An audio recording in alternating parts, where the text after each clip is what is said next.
فأنا ناصح لإخواني بالصدع بالحق تبيض وجوههم. السكوت في مسألة الحزبية يضرها، فاصدع بما تؤمر وأعرض عن المشركين.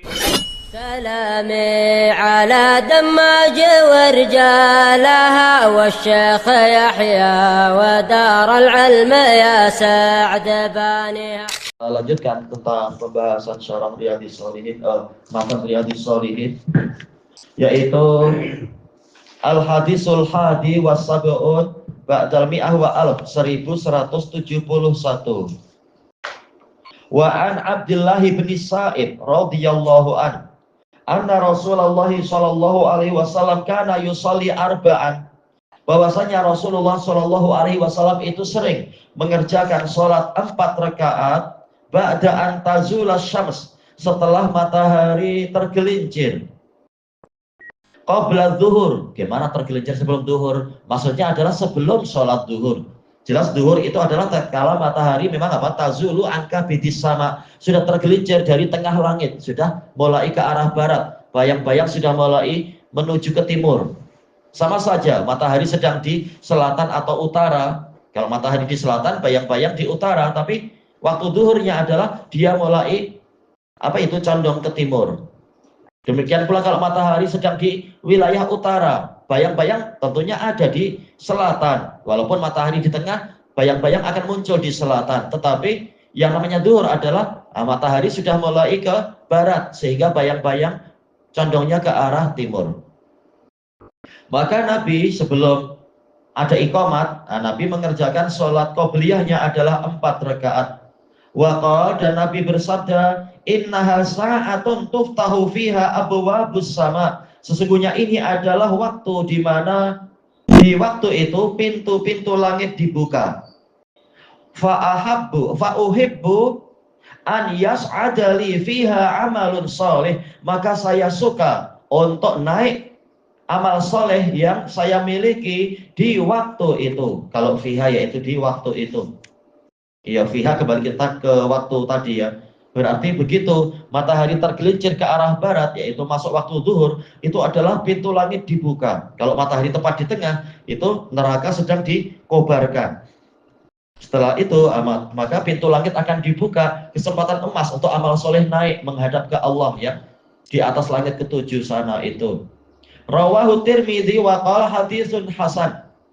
Dan betul dihasankan juga oleh Syekhuna Abu Amr. Ini diriwayatkan oleh Imam Ahmad dan Imam At-Tirmidzi. Menunjukkan di antara sunnahnya yaitu qobliyah rawatib, yaitu salat rawatibnya adalah apa? Qobliyah zuhur 4 rakaat. Boleh 2 salam atau 4 rakaat salam dengan sekali duduk tasyahud. Dan ini menunjukkan bahwasanya salat adalah amal soleh. Ya, amal soleh yang sangat besar sekali. Bahkan salat adalah bagian dari keimanan, dinamakan sebagai iman. Wa ma kana Allahu liyudhi'a imanakum. Innallaha bin-nasi la'raufur rahim. Allah sama sekali tidak akan menyia-nyiakan keimanan kalian. Sesungguhnya Allah itu benar-benar sangat berbelas kasihan, lagi sangat menyayangi manusia. Intinya apa? Salat adalah keimanan dan salat adalah amal soleh. Ketika ditanyakan, ya Rasulullah, ayyul a'mali afdal, wahai Rasulullah, salat apa yang paling utama? Nabi menjawab apa? As-salatu ala waqtiha, salat sesuai dengan waktunya. Thayyib. Maka salat secara zatnya memang amal soleh. Sama saja salat sunnahkah, salat wajib. Nabi mengajarkan untuk kita jangan hanya mencukupkan diri dengan salat wajib. Padahal Nabi amalannya sempurna, tapi tetap saja Nabi mengajarkan untuk menyempurnakan lagi dengan sholat-sholat sunnah. Apalagi orang macam kita yang kekurangan akan selalu ada di dalam sholat wajib, maka tambahkan, perbaiki, sempurnakanlah dengan sholat qobliyah, sholat ba'diyah, atau sholat-sholat sunnah yang lainnya. Dan tatkala Nabi menyebutkan alasannya dengan alasan yang kalimatnya umum, amalun sholeh, ini nakirah, menunjukkan digalakkan untuk bukan hanya sholat sunnah yang naik di waktu itu. Boleh kita isi dengan yang lain. Selesai sholat sunnah, oh ternyata imam belum datang, kita mengangkat tangan berdoa. Bukan karena terkait dengan sholat angkat tangannya, tapi terkait dengan kita ingin berdoa pada Allah. Kalau berdoa pada Allah di waktu biasa saja disyariatkan dan dianjurkan mengangkat tangan, lebih semangat lagi ketika apa? Waktunya adalah waktu yang mustajab. Kita gabungkan situasi mustajab dengan cara-cara yang mustajab. Situasi mustajab misalkan apa? Yaitu ketika sedang safar. Situasi mustajab, orang sangat tertekan, orang sangat mengalami kecemasan, maka dia mengangkat tangan. Ini menunjukkan menggabungkan beberapa perkara agar doa dikabulkan itu penting. Yang penting ada syariatnya. Itu memang apa? Sangat dianjurkan dalam situasi yang safar dan mengangkat tangan dalam keadaan badan letih, bajunya lusuh, rambut kusut masai, mengangkat tangan, insya Allah kesempatan dikabulkan doa itu lebih besar lagi. Tetapi kalau dihalangi oleh apa? Makanan yang haram, ya masalah jadi lain. Cuma yang menjadi sudut pandang kita di sini adalah menggabungkan beberapa sebab-sebab terkabulnya amalan, terkabulnya doa. Maka di waktu antara adzan dan iqamat itu kesempatan emas untuk doa, maka perkuat lagi dengan mengangkat tangan. Jadi mengangkat tangannya bukan karena habis sholat, bukan diniatkan karena sehabis sholat, tapi diniatkan karena saya ingin agar sebab-sebab terkabulnya doa itu saya penuhi dari berbagai sisi, termasuk mengangkat tangan.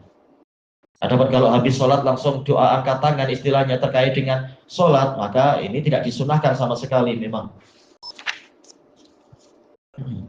Toyib. Selain doa apalagi ya, berzikir atau baca Quran misalkan, itu juga amal soleh. Tatkala Nabi menyebutkannya dengan pola yang nakirah menunjukkan ini umum. Terserah amal soleh apa yang sesuai, itu adalah waktu di mana pintu langit sedang dibuka, kesempatan emas untuk kita banyak-banyak dicatat amal solehnya, dilaporkan kepada Allah di waktu itu. Dan hadis ini menunjukkan bahwasanya langit memang memiliki pintu, walaupun manusia belum mampu mendapatkan melihat itu, baik dengan teleskop apa itu, Hubble kah atau teleskop James Webb kah atau apa, tak nampak, tidak seperti yang katanya diceritakan entah dari siapa ya, Stephen Hawking atau siapa, aku sudah melihat langit kemana-mana, tak nampak pun Tuhan. Kau lihat baru langit berapa, sementara langit ada pintu-pintu, dan di atas langit masih ada langit lagi, jarak jauh sekali. Matamu semampu apa? Tak mampu. Mata manusia paling seberapa. Tetapi Nabi yang memang sudah pernah naik ke langit, bahkan mengetuk pintunya, minta dibukakan dan seterusnya istilahnya. Beliau mengatakan memang apa, langit itu memiliki pintu. Bahkan Allah yang menciptakan alam semesta, menciptakan langit dan bumi, dia sendiri sudah mengatakan bahwasanya langit memang memiliki pintu. La tufattahu lahum abwabus sama wala yadkhuluna jannata hatta yalijal jamalu fi samil khiyat. Orang-orang yang kafir, mereka itu tidak akan dibukakan untuk mereka pintu-pintu langit dan tidak akan masuk surga, sehinggalah ada onta jantan yang masuk ke lubang lubang jarum, menunjukkan langit memang memiliki pintu. Cuma ini memang perkara gaib, mata kita tak mampu melihat, kecuali jika Allah mengizinkan. Itu pun jarak perjalanan 500 tahun perjalanan baru jumpa langit pertama, baru jumpa pintunya. Itu pun kita tak tahu pintunya di sebelah mana, barat yang jauh atau timur yang jauh atau utara yang jauh, selatan yang jauh, kita tidak tahu. Tapi yang pasti ini berita yang menambah keimanan. Kalau kita mengimani ini, bertambah iman kita bahwasanya langit memang memiliki pintu. Dan ternyata pintu langit terkadang dibuka, tidak selalu ditutup.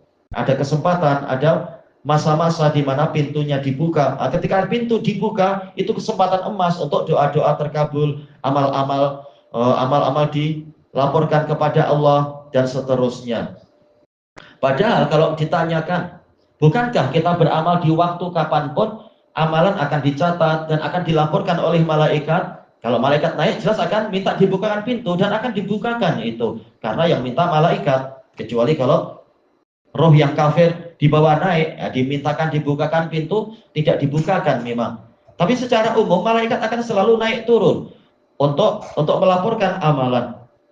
Tatkala Nabi mengatakan di sini pintu langit sedang dibuka, yaitu antara adzan dan iqamat, waktu zuhur itu pintu langit dibuka, dan saya suka amalan saya dibawa naik ketika itu, amal soleh saya menunjukkan ini ada maziyahnya, ada keistimewaannya.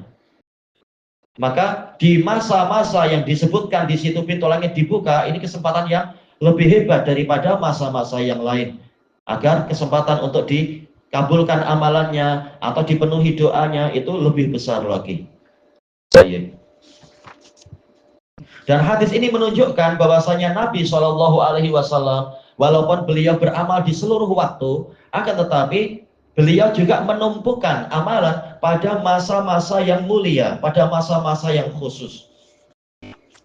Ini mengisyaratkan ke situ, walaupun tetap kita harus lihat ajaran Nabi apa, agar tidak sembarang-sembarang membuat bid'ah. Baik. Untuk kali ini sampai di sini dulu. Ilahuna wallahu a'lam.